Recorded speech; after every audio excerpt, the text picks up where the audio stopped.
رکوع نمبر 5 41 سے 53. آج جیسا عمل کل ویسا انجام. وَإِن كَذَّبُوكَ فَقُل لِّي عَمَلِي وَلَكُمْ عَمَلُكُمْ.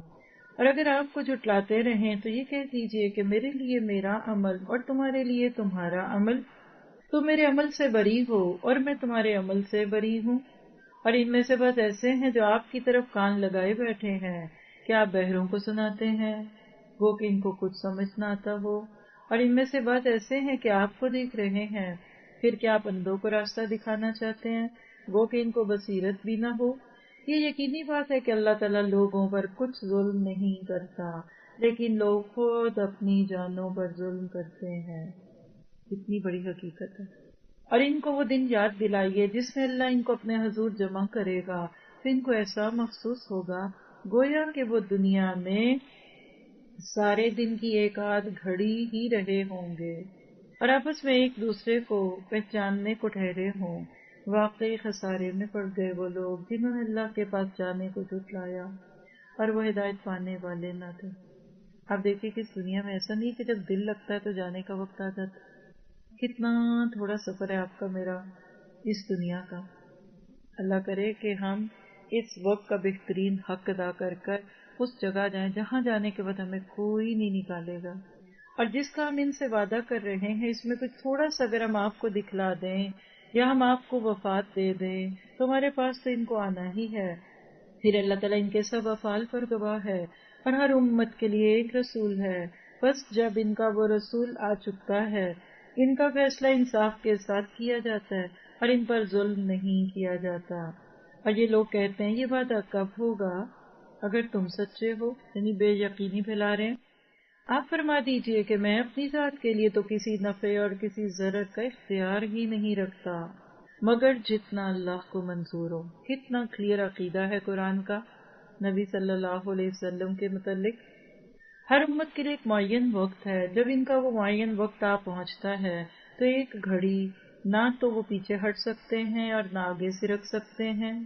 آپ فرما دیجئے یہ تو بتلاؤ اگر تم پر اللہ کا عذاب رات کو آ پڑے یعنی غفلت میں ہو تم یا دن کو یعنی جب مصروفیات میں ہو تو عذاب میں کون سی چیز ایسی ہے کہ مجرم لوگ اس کو جلدی مانگ رہے ہیں. مطلب یہ کہ اللہ کسی وقت بھی اپنی پکڑ لا سکتا ہے.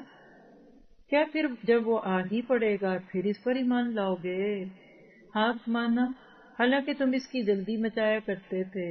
پھر ظالموں سے کہا جائے گا ہمیشہ کا عذاب چکھو تم کو تو تمہارے کیے کا ہی بدلہ ملا ہے جیسی کرنی ویسی بھرنی. وہ آپ سے دریافت کرتے ہیں کہ عذاب واقعی سچ ہے یعنی دل میں یقین ہی نہیں آ رہا. آپ فرما دیجئے ہاں قسم ہے میرے رب کی. ای و ربی بڑا یونیک سٹائل ہے اس آیت کا. ای و ربی اللہ خود اپنی قسم کھا رہے ہیں. ای مطلب یہ واحد لفظ ہے قرآن میں اگر اس جگہ پہ آپ دیکھیں کیا ہاں قسم ہے میرے رب کی وہ واقعی سچ ہے اور تم کسی طرح اللہ کو عاجز نہیں کر سکتے. کیا پتا چلا کہ موت کا انتظار نہیں بلکہ اللہ سے ملاقات کی تیاری کرنی ہے. یہ دنیا کا سفر یہ دنیا کی زندگی کیا ہے تیاری کس کی مرنے کی اللہ سے ملنے کی. دنیا عمل کی جگہ ہے. اپنی مقررہ مدت کو مثبت کاموں میں صرف کرنا ہے انشاءاللہ. بولیے رکوع نمبر 654 سے 60. خالق کل عالم کل بھی ہے. وَلَوْ أَنَّ لِكُلِّ نَفْسٍ ظَلَمَتْ مَا فِي الْأَرْضِ لَافْتَدَتْ بِهِ. اور اگر ہر جان جس نے ظلم یعنی شرک کیا ہے اس کے پاس اتنا ہو کہ ساری زمین بھر جائے تب بھی اس کو دے کر اپنی جان بچانے لگے اور جب عذاب کو دیکھیں گے تو پشیمانی کو پوشیدہ رکھیں گے اور ان کا فیصلہ انصاف کے ساتھ ہوگا اور ان پر ظلم نہ ہوگا. یاد رکھو کہ جتنی چیزیں آسمانوں میں اور زمین میں ہیں سب اللہ ہی کی ملکیت ہے. کچھ مروبیت نہیں دل میں آتی. کسی ایک بڑے انسان کا نام لیتے ہیں اس کی اتنی زمین ہے اتنے اس کے سٹورز لگنے والی اللہ ما فی السماوات و ما فی الارض. یاد رکھو کہ اللہ تعالیٰ کا وعدہ سچا ہے لیکن بہت سے لوگ علم نہیں رکھتے. وہی جان ڈالتا ہے وہی جان نکالتا ہے اور تم سب اسی کے پاس لائے جاؤ گے. آگے حدیث 57 58 وہ آیت جو نور القرآن کی مین تھیم آیت ہے.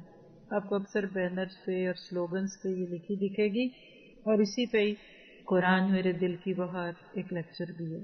یا ایھا الناس، اے لوگو، تمہارے پاس تمہارے رب کی طرف سے ایک ایسی چیز آئی ہے جو نصیحت ہے، اور دلوں میں جو روگ ہیں ان کے لیے شفا ہے، اور رہنمائی کرنے والی ہے، اور رحمت ایمان والوں کے لیے. آپ کہہ دیجئے کہ بس لوگوں کو اللہ کی سے نام اور رحمت پر خوش ہونا چاہیے، وہ اس سے کئی گنا بہتر ہے جس کو وہ جمع کر رہے ہیں. آپ کیا جمع کرتے ہیں؟ کیا شوق ہے؟ نیکیاں، اللہ کی رضا کے کام، یہ دنیا کی چیزیں، شاپنگ کا شوق، یہ کھا لو، یہ کپڑوں کا شوق، یہ سب بھی شوق اچھے تھے اگر ساتھ ہی ساتھ اللہ کی ملاقات کا بھی شوق ہو.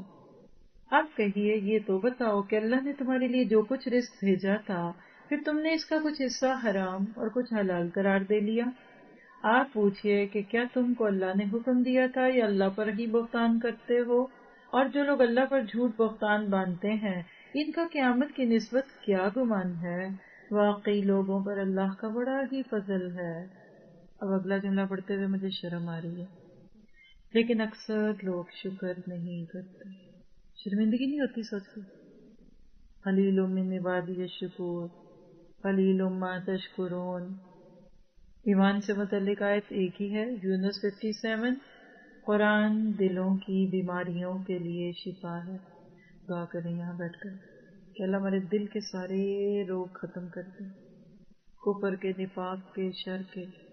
قرآن ایک نصیحت ہے اور دل کے روگ جو ہیں ان کی شفا ہے. آپ دیکھیں کہ ان آیتوں میں ایمان اور قرآن کو جنت کا ایک پیکج بنا کر پیش کیا. اس سال اگر ہمیں آپ کو ایمان کے وہ درجے نصیب ہو جائیں جو کچھ بھی ہم دیکھ کر پڑھ رہے ہیں، انشاءاللہ اللہ نے چاہا تو قرآن ضرور ملے گا. آج ایک نیت کریے، رمضان کے بعد میں نے قرآن پڑھنا ہے. قیامت کے دن کی ندامت سے بچنے کے لیے دنیا میں اپنے اعمال کی اصلاح کرنی ہے، قرآن کے نور سے اپنی زندگیوں کو روشن کرنا ہے. دعا کریے. انت جل القرآن العظیم ربیع قلبی ونور صدری وجلاء حزنی وذہاب غمی وہمی. آمین. رکوع نمبر 7 61 to 70. اولیاء اللہ کی خصوصیات، یعنی اللہ کے ولی کون ہوتے ہیں. وما تکون فی شان وما تتلو منہ من قرآن. اور آپ کسی حال میں ہوں، آپ کہیں سے قرآن پڑھتے ہوں اور جو کام بھی کرتے ہوں، ہم کو سب کی خبر رہتی ہے. جب تم اس کام میں مشغول ہوتے ہو اور آپ کے رب سے کوئی چیز ذرہ برابر بھی غائب نہیں، نہ زمین میں نہ آسمان میں، اور نہ کوئی چیز اس سے چھوٹی اور نہ کوئی چیز بڑی، مگر یہ سب ایک کتاب مبین میں ہے، کھلی یعنی روشن.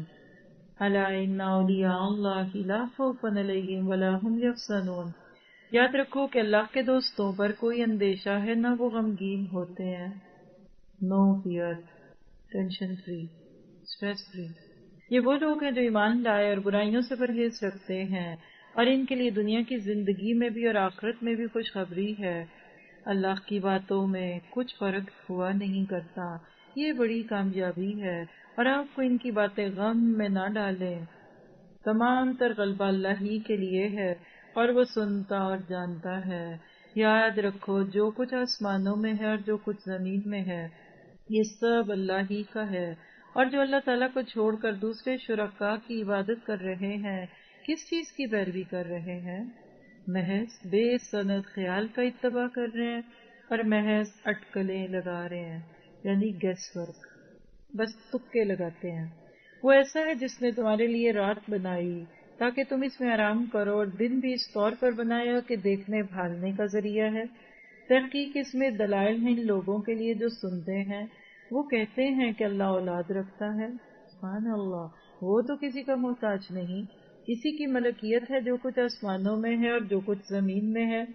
تمہارے پاس اس پر کوئی دلیل نہیں کہ اللہ کے ذمہ ایسی باتیں لگاتے ہو جس کا تم کو علم بھی نہیں. آپ کہہ دیجئے کہ جو لوگ اللہ پر جھوٹ افترا باندھتے ہیں وہ کامیاب نہ ہوں گے.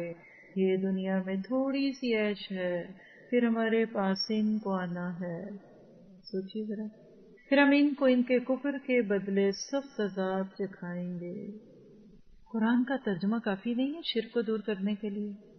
یہ نا آنکھوں پہ بندی ہوئی پٹی ہٹانے کے لیے صرف قرآن کا ترجمہ کافی ہے. اتنا ایمان کا تذکرہ اس میں، اتنا ایمان کا تذکرہ، اور ہم اس کو چھوڑ کے پتہ نہیں کن بحثوں میں پڑے رہتے ہیں. ایک آیت اس میں دیکھیے 7 رکوع میں 63 یونس، الذین آمنوا وکانوا یتقون. تقوی مومن اور اللہ کے درمیان نقطۂ ملاقات ہے. نہ سمجھ آئے تو سمجھا دوں، جو تقوی والا ہوتا ہے نا وہ اللہ کو دیکھ رہا ہوتا ہے، کاننا کا طرح ہو، وہ احسان کے درجے پہ نیکیاں کر رہا ہوتا ہے. تو تقوی کیا ہے کہ آپ کو اللہ تعالیٰ کھلی آنکھوں سے دکھنے لگے. پھر یہاں ولی اللہ کون، ان کی خوبیاں دیکھی، سچے اور مخلص لوگ، اللہ کی اطاعت کرنے والے، گناہوں سے بچنے والے، تقوی کے ساتھ زندگی بسر کرنے والے. فیتھ ان ایکشن کا پوائنٹ کیا ہے کہ اللہ نے دن کو کام کے لیے اور رات کو آرام کے لیے بنایا ہے. اپنی زندگی کو فطرت کے انہی اصولوں کے مطابق ڈھالنا ہے. اور ہم کب اٹھتے ہیں اور کب سوتے ہیں، یہاں کی تو میں بات نہیں کر رہی، اور ویک ڈیز کی تو بات بھی نہیں کر رہی. افسوس کی بات ہے آج ہم امت مسلمہ اور پوری دنیا، ایون پورا UAE کہہ لیجئے، دیر تک جاگتے اور پھر دیر تک سوتے. یہ فطرت کے خلاف ہے. آگے دیکھیے 71 سے 82 رکوع نمبر 8، نام اسی کا رہے گا جو حق کا راستہ اختیار کرے گا. اور یہاں نوٹ کیجیے گا انبیاء کرام کے قصے شروع ہو رہے ہیں. سب سے پہلے حضرت نوح کا قصہ، وَاتْلُ عَلَيْهِمْ نَبَأَ نُوحٍ، اور آپ ان کو نوح علیہ السلام کا قصہ پڑھ کر سنائیے جبکہ انہوں نے اپنی قوم سے فرمایا کہ میری قوم اگر تم کو میرا رہنا اور احکام الہی کی نصیحت کرنا بھاری معلوم ہوتا ہے تو میرا تو اللہ ہی پر بھروسہ ہے. تم اپنی تدبیر بما اپنے شرکاء کے پختہ کر لو، پھر تمہاری تدبیر تمہاری گھٹن کا باعث نہیں ہونی چاہیے. پھر میرے ساتھ کر گزرو اور مجھ کو مہلت نہ دو. پھر بھی اگر تم اعراض ہی کیے جاؤ تو میں نے تم سے کوئی معاوضہ تو نہیں مانگا، میرا معاوضہ تو صرف اللہ ہی کے ذمہ ہے، اور مجھ کو حکم کیا گیا کہ میں مسلمانوں میں سے رہوں. بس وہ لوگ ان کو جھٹلاتے رہے، بس ہم نے ان کو اور ان کے ساتھ جو کشتی میں تھے ان کو نجات دی اور ان کو جانشین بنایا، اور جنہوں نے ہماری آیتوں کو جھٹلایا تھا ان کو غرق کر دیا. بس دیکھنا چاہیے کیسا انجام ہوا ان لوگوں کا جو ڈرائے جا چکے تھے. پھر نوح علیہ السلام کے بعد ہم نے اور رسولوں کو ان کی قوموں کی طرف بھیجا، بس وہ ان کے پاس روشن دلیلیں لے کر آئے. بس جس چیز کو انہوں نے اول میں جھوٹا کہہ دیا یہ نہ ہوا کہ پھر اس کو مان لیتے. یہ بھی بات پہلے گزر چکی ہے. دیکھیے شروع میں نو نکل جائے نا تو یس نکلنا بہت مشکل ہوتا ہے. اللہ تعالیٰ اس طرح حد سے بڑھنے والوں کے دلوں پر مہر لگا دیتے ہیں. پھر ان پیغمبروں کے بعد ہم نے موسیٰ اور ہارون علیہ السلام کو فرعون اور اس کے سرداروں کے پاس اپنی نشانیاں دے کر بھیجا. بس انہوں نے تکبر کیا اور وہ لوگ مجرم قوم تھے. پھر جب ان کو ہمارے پاس سے صحیح دلیل پہنچی تو وہ لوگ کہنے لگے کہ یقیناً یہ شریک جادو ہے. موسیٰ علیہ السلام نے فرمایا کیا تم اس صحیح دلیل کی نسبت جب کہ تمہارے پاس پہنچی ایسی بات کہتے ہو کیا یہ جادو ہے؟ حالانکہ جادوگر کامیاب نہیں ہوا کرتے. دیکھیے کیسا تھاٹ پر ووکنگ سٹائل ہے حضرت موسیٰ کا. وہ لوگ کہنے لگے کیا تم ہمارے پاس اس لیے آئے ہو کہ ہم کو اس طریقے سے ہٹا دو جس پر ہم نے اپنے باپ داداؤں کو پایا ہے اور تم دونوں کو دنیا میں بڑائی مل جائے. دیکھیے اعتراض پہ اعتراض، شک کر رہے ہیں، جھوٹے الزامات لگا رہے ہیں کہ تمہیں تو بڑا بننے کا شوق ہے اور ہم تم دونوں کو کبھی نہ مانیں گے. اسٹبنس. اور فرعون نے کہا میرے پاس تمام ماہر جادوگروں کو حاضر کرو. پھر جب جادوگر آئے تو موسیٰ علیہ السلام نے ان سے فرمایا ڈالو جو کچھ تم ڈالنے والے ہو. بس جب انہوں نے ڈالا تو موسیٰ علیہ السلام نے فرمایا کہ یہ جو کچھ تم لائے ہو جادو ہے. یقینی بات ہے کہ اللہ اس کو ابھی درہم برہم کیے دیتا ہے. اللہ سے فسادیوں کا کام بننے نہیں دیتا اور اللہ تعالیٰ حق کو اپنے فرمان سے ثابت کر دیتا ہے. گویا کہ مجرم کیسا ہی ناگوار سمجھے. جہاں بھی موسیٰ اور فرعون کا قصہ آئے نا تو وہاں یہ لکھ لیں جملہ کہ موسیٰ کو اللہ نے ایمان کی وہ بلندی دی کہ جس کے بعد وہ وقت کے جابر سلطان کے سامنے کلمہ حق کہنے سے نہیں چوکے. ایمان سے متعلق دو آیات ہیں. یونس 74 نفس پرستی دلوں پر مہر لگوا دیتی ہے اور 78 یونس آبا پرستی کے نام پر انا پرستی. کئی کام جو ہم باپ دادا کے نام پہ کر رہے ہوتے ہیں نا، اصل میں اپنی خواہش کے کر رہے ہوتے ہیں. آپ دیکھیے بڑوں کی بات کرتے ہیں نا، تو جو دادیاں نانیاں پہنتی تھی آج کی بچیاں وہ پہنتی ہیں. جو ان کی حیا کا حال تھا آج وہ ہے. جو سچائی اور صداقت اور کہہ لیجئے کہ محنت کی عادت دادا اور سسر کو تھی وہ آج ہے نہیں. بڑوں کی بھی ہم وہی چیزیں لیتے ہیں جو ہمارے نفس کو اچھی لگتی ہیں. کیا پتہ چلا؟ Faith in action. سچا دائی دین بننا، دین کا کام کرتے ہوئے نرمی سے کام لینا ہے. آگے رکو نمبر 9 83 to 92. اللہ پر توکل بندہ مومن کی پہچان ہے.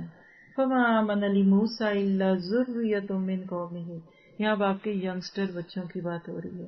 تھوڑا سا بتا دوں، پیچھے پڑھا کہ بڑے بڑے لوگوں نے حضرت موسیٰ کی بات نہیں مانی، ان کی نسل نے مان لی. یوتھ کا ٹیلنٹ دیکھیں گے آپ ابھی، یوتھ پاور. ٹین ایجر کو ذہن میں رکھ کر سنیے گا. بس موسیٰ علیہ السلام پر ان کی قوم میں سے صرف قدر قلیل آدمی ایمان لائے، وہ بھی فرعون سے اور اپنے حکام سے ڈرتے ڈرتے کہ کہیں ان کو تکلیف پہنچائے. اور واقعی میں فرعون اس ملک میں زور رکھتا تھا، اور یہ بھی بات تھی کہ وہ حد سے باہر ہو جاتا تھا. اور موسیٰ علیہ السلام نے فرمایا، میری قوم اگر تم اللہ پر ایمان رکھتے ہو تو اسی پہ توکل کرو اگر تم مسلمان ہو. انہوں نے عرض کیا کہ ہم نے اللہ ہی پر توکل کیا. اے ہمارے پروردگار، ہم کو ان ظالموں کے لیے فتنہ نہ بنا، اور ہم کو اپنی رحمت سے ان کفار لوگوں سے نجات دے. فتنہ مسلمان کب بنتا ہے کفار پہ؟ جب آپس میں لڑتے ہیں اور جب ان کے اوپر سختیاں آتی ہیں. تو یہاں ایک بڑی پیاری دعا یاد کر لیجئے، ربنا لا تجعلنا فتنة للقوم الظالمین ونجنا برحمتک من القوم الکافرین. دل سے دعا سمجھ کر آمین کہیے گا. اے ہمارے رب، ہمیں ظالموں کے لیے ذریعہ آزمائش نہ بنا، اور اپنی رحمت سے ہمیں کافر قوم سے نجات عطا فرما.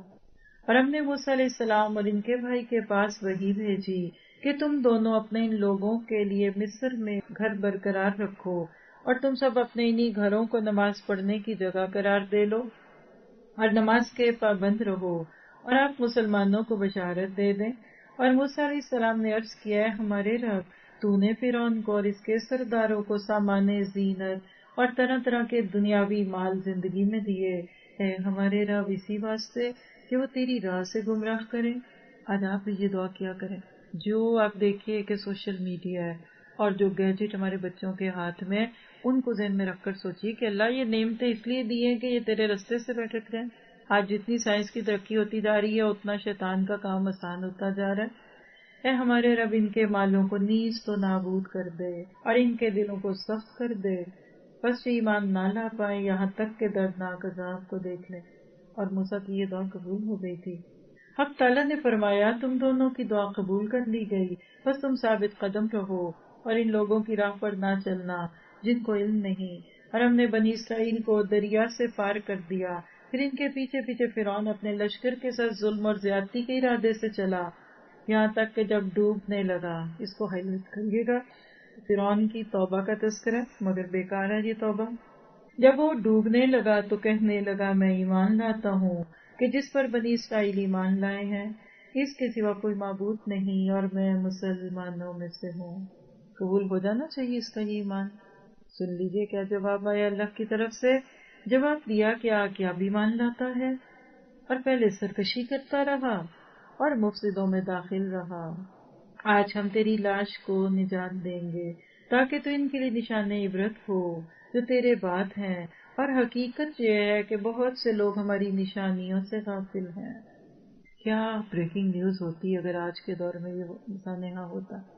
تو کیا پتہ چلا کہ توبہ کا بھی ایک وقت ہوتا ہے. ایمان سے متعلق 5 آیتیں پڑھی ہم نے اس رکوع میں. یونس 83. نوجوانوں کا ایمان بوڑھوں پر سبقت لے جاتا ہے. دعا کریں آج ہماری ینگ نسل ہمارے ہاتھ میں آ جائے. دل سے دعا کیجیے، یوتھ کے لیے دعا کریں. بڑی خیر ہے ان میں، ابھی قرآن کا پانی نہیں پڑا اس لیے ان کے دل نہیں گلے. 84 یونس. اللہ بھروسہ کرنے والوں کے ساتھ ہے، اللہ میں بھروسے کی توفیق دے. 87 یونس. جب باہر کی دنیا میں پابندیاں لگ جائیں تو گھروں میں رہ کر کام کریں. فرعون نے لاک ڈاؤن کرا دیا تھا، اللہ نے مسلمانوں کے گھروں میں خیر ڈال دی. پھر یونس 88 جب حب جاہ اور حب مال ہو تو حق کے راستے سے بندہ رک جاتا ہے، یعنی حق کے راستے کی دو رکاوٹیں حب جاہ اور حب مال. اور یونس 90 بہت دیر کی مہربان پہ آتے ہیں. اگر یہ کلمہ فرعون پہلے پڑھ لیتا تو اللہ نے اس کو بھی معاف کر دینا تھا. فیتھ ان ایکشن، ہر حال میں اللہ پر توکل رکھنا ہے، دنیاوی مال و دولت سے متاثر نہیں ہونا، حق اور سچ پر قائم رہنا ہے. اب یہاں سے آگے تقریباً پارے کے اینڈ تک بنی اسرائیل، موسیٰ، فرعون، ان کی کہانیوں میں سے 93 سے 103 رکوع نمبر 10 بنی اسرائیل پر اللہ تعالیٰ کے انعامات. وَلَقَدْ بَوَّأْنَا بَنِي إِسْرَائِيلَ، اور ہم نے بنی اسرائیل کو بہت اچھا ٹھکانہ رہنے کو دیا، اور ہم نے انہیں پاکیزہ چیزیں کھانے کو دی، بس انہوں نے اختلاف نہیں کیا یہاں تک کہ ان کے پاس علم پہنچ گیا. یقینی بات یہ ہے کہ آپ کا رب ان کے درمیان قیامت کے دن ان کاموں میں فیصلہ کرے گا جن پر وہ اختلاف کرتے تھے. پھر اگر آپ اس کی طرف سے شک میں ہوں جس کو ہم نے آپ کے پاس بھیجا ہے تو آپ ان لوگوں سے پوچھ دیکھیے جو آپ سے پہلی کتابوں کو پڑھتے ہیں، بے شک آپ کے پاس آپ کے رب کی طرف سے سچی کتاب آئی ہے، آپ ہرگز شک کرنے والوں میں سے نہ ہوں اور نہ ان لوگوں میں سے ہوں جنہوں نے اللہ تعالیٰ کی آیتوں کو جھٹلایا، کہیں آپ خسارہ پانے والوں میں سے نہ ہو جائیں. یقیناً جن لوگوں کے حق میں آپ کے رب کی بات سچ ثابت ہو چکی وہ ایمان نہ لائیں گے. ایک وقت ہوتا ہے اس کے بعد پھر رجسٹریشن کلوز ہو جاتا ہے. کافر کا رجسٹریشن کلوز ہو جاتا ہے اس کی موت سے پہلے. ان کے پاس تمام نشانیاں پہنچ جائیں جب تک کہ وہ دردناک عذاب کو نہ دیکھ لیں. اب یہ آیت ہے جس کی وجہ سے اس سورت کا نام سورت یونس. چنانچہ کوئی بستی ایمان نہ لائے گی، ایمان لانا اس کو نافع ہوتا سوائے یونس علیہ السلام کی قوم کے. جب وہ ایمان لے آئے تو ہم نے رسوائی کے عذاب کو دنیا کی زندگی میں ان پر سے ٹال دیا اور ان کو ایک وقت خاص تک کے لیے زندگی سے فائدہ اٹھانے کا موقع دیا. یہ ہے جی توبہ کی طاقت. پارے کا تھی توبہ میں اتنی طاقت ہے کہ ظاہری عذاب جو آ رہا ہوتا ہے وہ بھی ٹل جاتا ہے. تو آج میں اور آپ نے کیا کرنا ہے؟ توبہ. کون سی توبہ؟ سچی اور پکی توبہ. اور اگر آپ کا رب چاہتا تو روئے زمین کے لوگ سب کے سب ایمان لے آتے تو کیا آپ لوگوں پر زبردستی کر سکتے ہیں یہاں تک کہ وہ مومن ہی ہو جائیں؟ نہیں کر سکتے، کیونکہ لا اکراہ فی الدین. حالانکہ کسی شخص کا ایمان لانا اللہ کے حکم کے بغیر ممکن نہیں، اور اللہ تعالیٰ بے عقل لوگوں پر گندگی ڈال دیتا ہے. آپ کہہ دیجئے کہ تم غور کرو کہ کیا کیا چیزیں آسمانوں میں اور زمین میں ہیں، اور جو لوگ ایمان نہیں لاتے ان کو نشانیاں اور دھمکیاں کچھ فائدہ نہیں پہنچاتی ہیں. سو وہ لوگ صرف ان لوگوں کے ایسے واقعات کا انتظار کر رہے ہیں جن سے پہلے گزر چکے ہیں. آپ فرما دیجئے اچھا تو تم انتظار میں رہو، میں بھی تمہارے ساتھ انتظار کرنے والوں میں ہوں. پھر ہم پیغمبروں کو اور ایمان والوں کو بچا لیتے تھے. اسی طرح ہمارے ذمہ ہے کہ ہم ایمان والوں کو نجات دیا کرتے ہیں. یہ ایمان کی طاقت. ایمان میں اتنی طاقت ہے کہ اللہ عذابوں میں سے بھی بندے کو نکال کے بچا لیتا ہے. 6 آیات. اور آپ نے فیل کر لی اب مکی صورتوں میں ایمان سے متعلق زیادہ آیات ہیں. اس میں کون سی ہے؟ یونس 96. ان دلوں میں اب تیل نہیں ہے. سمجھتے ہیں نا یہ محاورہ کہ اب ان کے اندر خیر کی کوئی رمق نہیں ہے، اسی لیے اللہ ان کو ختم کرتا ہے. ان الذین حقت علیہم کلمۃ ربک لا یؤمنون. پھر 98 یونس. قوم یونس کی توبہ نے عذاب کو ٹلوا دیا، یعنی توبہ اللہ کے عذاب کو ٹال دیتی ہے. 99 یونس. ہدایت صرف ہدایت چاہنے والوں کو ملتی ہے. یونس 100. ایمان جبر سے نہیں عقل سے آتا ہے. 101 یونس. کائنات پہ غور و فکر ایمان کو بڑھاتا ہے. یونس 103. سچے مومن کی نجات اللہ کے ذمہ ہے، اللہ میں سچا ایمان دے دے. Faith in action. کسی کو ہدایت دینا انسان کے اختیار میں نہیں، دوسروں کی ہدایت کے لیے کوشش اور دعا اختیار میں ہے. رکوع نمبر 11 104 سے 109. دین کی طرف یکسو ہو جاؤ. قل یا ایھا الناس ان کنتم فی شک. آپ کہہ دیجئے اے لوگو اگر تم میرے دین کی طرف سے شک میں ہو. آپ دیکھیں اللہ کے نبی پہ کتنے اعتراضات تھے اور آپ ان اعتراضات کا جواب کیا دے رہے ہیں. تو میں ان معبودوں کی عبادت نہیں کرتا جن کی تم اللہ کو چھوڑ کر عبادت کرتے ہو، لیکن ہاں اس اللہ کی عبادت کرتا ہوں جو تمہاری جان قبض کرتا ہے، اور مجھ کو یہ حکم ہوا ہے کہ میں ایمان لانے والوں میں سے ہوں، اور یہ کہ اپنا رخ یکسو ہو کر اس دین کی طرف کر لینا اور کبھی مشرکوں میں سے نہ ہوں، اور اللہ کو چھوڑ کر ایسی چیز کی عبادت مت کرنا جو تجھ کو نہ نفع پہنچا سکے اور نہ کوئی ضرر پہنچا سکے. پھر اگر ایسا کیا تو تم اس حالت میں ظالموں میں سے ہو جاؤ گے. اور اگلی آیت کو سنتے وقت ذرا سا اپنا کوئی مسئلہ کوئی غم ذہن میں لائیے، بالکل وہ کہتے ہیں بچھ جائیں اللہ کے آگے اور سنیے. اور اگر اللہ تم کو تکلیف پہنچائے تو سوائے اس کے اور کوئی اس کو دور کرنے والا نہیں ہے، اور اگر وہ تم کو کوئی خیر پہنچانا چاہے تو اس کے فضل کا کوئی ہٹانے والا نہیں.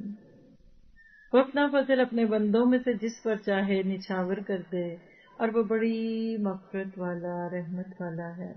آپ کہہ دیجئے کہ اے لوگو تمہارے پاس حق تمہارے رب کی طرف سے پہنچ چکا ہے، اس لیے جو راہ راست پر آ جائے بس وہ اپنے واسطے راہ راست پر آئے گا، اور جو شخص بے راہ رہے گا تو اس کا بے راہ ہونا اسی پر پڑے گا، اور میں تم پر مسلط نہیں کیا گیا.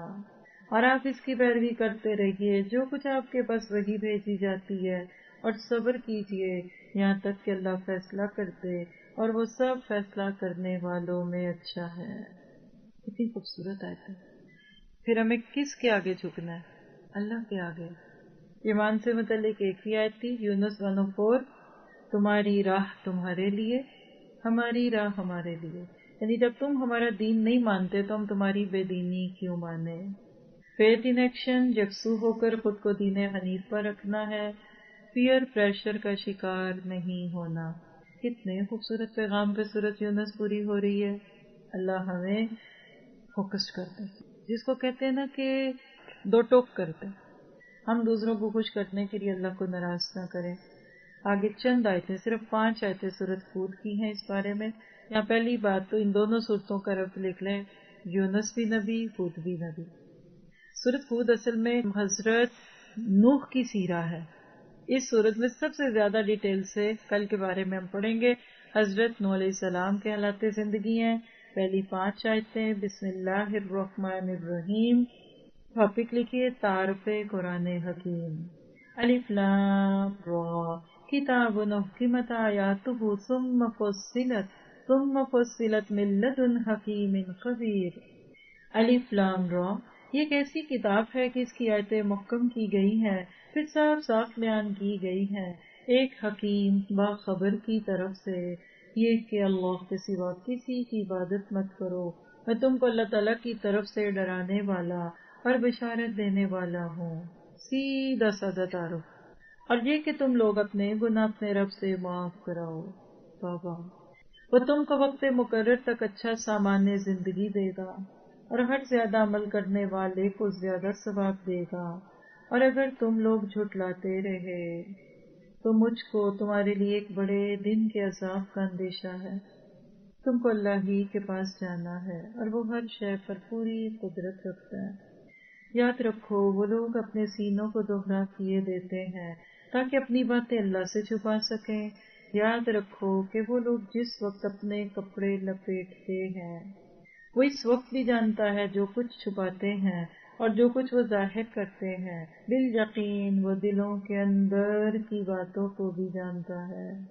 علیم بذات الصدور. کیا پتہ چلا؟ فیتھ ان ایکشن، اللہ سے اس کے فضل کی دعا کرنی ہے، استغفار کی کثرت کرنی ہے. اور آج ہمارے پاس ایمان کی شاخوں میں پہلی شاخ 5 وقت کی نماز. صلاۃ کہتے ہیں نماز کو. صلاح کے اصلی معنی ہوتے ہیں دعا کے اور برکت دینا. ہم سب جانتے ہیں نماز کی اسلام میں کیا اہمیت ہے.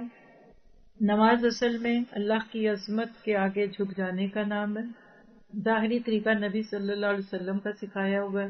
اندر خشوع ہو، عاجزی ہو، ظاہری اور باطنی طہارت ہو، یعنی وضو بھی ہو اور ساتھ ہی ساتھ دل بھی گندی چیزوں سے پاک ہو، اور اللہ کے سامنے ہونے کا احساس ہو.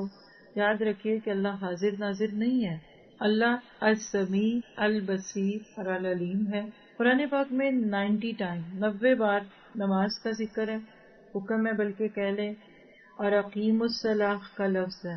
کیوں نہیں کہا کہ پڑھو، اقرا یتلو، نو، اقرا، کیونکہ آپ دیکھیے کہ ڈفرینٹ فارمز ہیں، اقیم الصلاۃ، اقام الصلاۃ، اقام الصلاۃ، اقیم الصلاۃ، یہ ڈفرینٹ فارمز ہیں۔ نماز کو قائم کرنے کا مطلب کہ اس کو اپنی زندگی پہ بھی لاؤ، وقت کی پابندی کے ساتھ پڑھو۔ اور 238 بقرہ میں آتا ہے حافظوا علی الصلوات والصلاۃ الوسطی وقوموا للہ قانتین، اپنی نمازوں کی نگہداشت کرو، خصوصاً ایسی نماز کی جو ساری نماز کی خوبیوں کو جمع کرنے والی، یعنی بیچ کی نماز عصر۔ اللہ کے آگے اس طرح کھڑے ہو جاؤ جیسے فرما بردار غلام کھڑے ہوتے ہیں، سچی بتائیں ایسے ہی کھڑے ہوتے ہیں۔ آج اس کے بعد جو نماز پڑھیں گے نا، بالکل ایسے کھڑی ہوگا جیسے کٹہرے میں کوئی مجرم کھڑا ہوتا ہے۔ اور حدیث میں آتا ہے کہ بین العبد و بین الکفر ترک الصلاۃ، بندے اور کفر کے درمیان حد فاصل نماز کا ترک کرنا ہے۔ ابو داؤد کی روایت ہے 4678، یعنی مسلمان یا مومن نماز پڑھتا ہے اور کافر نہیں پڑھتا۔ دوسری شاخ آج کے دن کی جو ٹوٹل دیکھیں تو ماشاءاللہ ترتیب میں 22 نمبر ہے، زکوٰۃ دینا۔ نماز اور زکوٰۃ کا اکثر تذکرہ اکٹھے آتا ہے۔ زکوٰۃ کے 2 معنی ہیں، اضافہ، نشو و نما اور پاک کرنا۔ تزکیٰ، صدقات یعنی وہ مال جو اللہ کی راہ میں دیے جائیں، اور زکوٰۃ وہ جس کو اللہ نے فرض کر دی ہے۔ تو عموماً خیرات کے لیے یہ لفظ استعمال ہوتا ہے صدقات میں۔ یاد رکھیے کہ اسلام کا 5واں رکن ہے، 2 ہجری میں فرض ہوا۔ اعراف 156 دیکھیے تو اس میں نماز زکوٰۃ کا تذکرہ ہے، وَيُؤْتُونَ الزَّكَاةَ وَالَّذِينَ هُمْ بِآيَاتِنَا يُؤْمِنُونَ، تو اللہ تعالیٰ کی طرف سے حکم ہے کہ میری رحمت ان پر آتی ہے جو لوگ زکوٰۃ دیتے ہیں۔ اور اپنے پچھلے پارے میں یعنی آج سے پیچھے مصارف زکوٰۃ بھی دیکھے تھے، سورۃ توبہ آیت 60 میں۔ بخاری کی روایت ہے 1410 کہ حلال کمائی سے ایک کھجور کے برابر جو صدقہ کرے، اللہ تعالیٰ حلال کمائی کے صدقے کو قبول کرتا ہے، تو اللہ تعالیٰ اسے دائیں ہاتھ سے قبول کرتا ہے، پھر صدقہ کرنے والے کے فائدے کے لیے اس میں زیادتی کرتا ہے، بالکل اسی طرح جیسے کوئی اپنے جانور کے بچے کو کھلا پلا کر بڑھاتا ہے، حتیٰ کہ اس کا صدقہ پہاڑ کے برابر ہو جاتا ہے۔ تو کیسے اللہ میں خرچ کرنے کی دعوت دے رہے ہیں۔ بخاری کی روایت عدی بن حاتم سے کہ اللہ کے نبی نے فرمایا جہنم سے بچو اگرچہ کھجور کا ایک ٹکڑا دے کر بھی صحیح، یعنی صدقہ دوزخ کی آگ کو بجھائے گا انشاءاللہ۔ تو آخری جملے جو آج کی توبہ کی آیتوں سے متعلق تھے، موتی سمجھ کے شان کریمی نے چن لیے قطرے جو تھے میرے عرق انفعال کے۔ عرق انفعال کس کو کہتے ہیں؟ پسینہ، شرمندگی کا پسینہ۔ تو آج کی دعا توبہ سے متعلق آپ بھی ساتھ ہی مانگ لیجئے، اللہم انی ظلمت نفسی ظلما کثیرا ولا یغفر الذنوب الا انت فاغفر لی مغفرۃ من عندک وارحمنی انک انت الغفور الرحیم۔ اے اللہ، میں نے اپنی جان پہ گناہ کر کے بہت زیادہ ظلم کیا، بس گناہوں کو تیرے سوا کوئی دوسرا معاف کرنے والا نہیں، مجھے اپنے پاس سے بھرپور مغفرت عطا فرما اور مجھ پر رحم کر کہ مغفرت کرنے والا اور رحم کرنے والا بے شک و شبہ تو ہی ہے۔ بخاری کی یہ روایت ہے 834۔ ربنا تقبل منا انک انت السمیع العلیم وتب علینا انک انت التواب الرحیم وصلی اللہ تعالی خیر خلقہ واصحابہ اجمعین برحمتک یا ارحم الراحمین، آمین۔ جزاکم اللہ خیر۔